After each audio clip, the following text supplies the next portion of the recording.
If you have seen me, you have seen the Father. Whoa.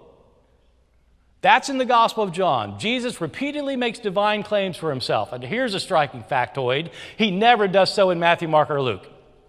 Okay, this final question. Yeah. My question is about the charge of blasphemy in Mark, in particular in Mark 14. And it's for Dr. Ehrman, but I'd like to hear what both of you think. So I thought I heard you saying that Jesus doesn't claim to be divine in the earlier Gospels, in particular in the Gospel of Mark. And yet we were just looking at the account of the trial before Caiaphas, where Caiaphas asked him, "Are you the Christ, the Son of the Blessed?" He says, "I am, and you'll see the Son of Man seated at the right hand of power and come in the clouds of glory." And then they charge him with blasphemy. He's quoting there Psalm 110 and Daniel 7. So my question is, I just want to be clear. Is Jesus claiming to be divine there? If he's not, then why do they charge him with blasphemy in the context of a question about his identity? Yeah. And second, why does he quote Psalm 110 in Mark? I'm sorry, well, this is part of the same question because it ties into preexistence. In Mark 12 and Mark 14, he quotes Psalm 110, which is the one psalm in the Old Testament that says, "Before the day star I have begotten you." So isn't implicit preexistence there? So two questions in one, I hope. Sorry. My main question is he making a divine claim there? And if not, why the blasphemy charge? Well, no, it's a complicated question, and it really would take, for a detailed exegesis, it obviously take a very long time to do.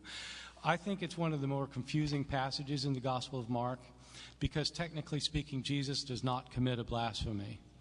The chief priest asked him, "Are you the Messiah, the Son of the Blessed?" And Jesus says, "I am." Now, that's not a blasphemy. He's saying, yes, I am the Messiah. There's no blasphemy claiming to be the Messiah. Messiah was just the future king of Israel. And so that's not a blasphemy. And then he says, "You will see the Son of Man coming on the clouds of heaven."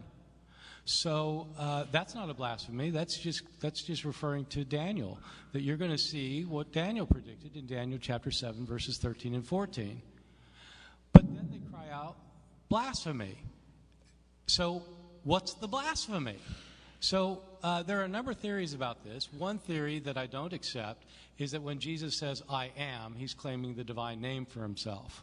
I don't think so, because the word "I am" simply means yes. Are you the Messiah? Yes. I am the Messiah. It's not claiming the divine name. It's just how you say yes.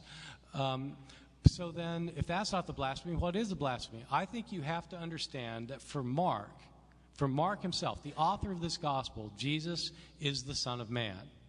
Jesus is coming back in glory.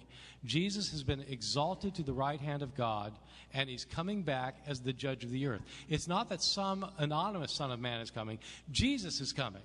Mark thinks that's what Jesus is. So when Jesus says, "You will see the Son of Man," Mark requires you to think Jesus is the Son of Man. The high priest knows that he thinks that, and so the high priest thinks he's claiming to be the Son of Man, and so he calls out blasphemy. So is it a divine claim? Well, yeah, kind of. It is. Yeah, kind of. But it's not like Jesus saying, "I and the Father are one." Sorry, I'm out of time. Pardon me? Yes, of course it's the invention of Mark. It's the invention of Mark. Yeah. Yeah, it's not this. Look, we don't know. There's no way we know what happened at the trial of Jesus before Caiaphas. This is Mark's account. So I'm talking about the historical Jesus. We don't know what happened at the trial before Caiaphas. How would we know that? Jesus would have known. I'm stopping now.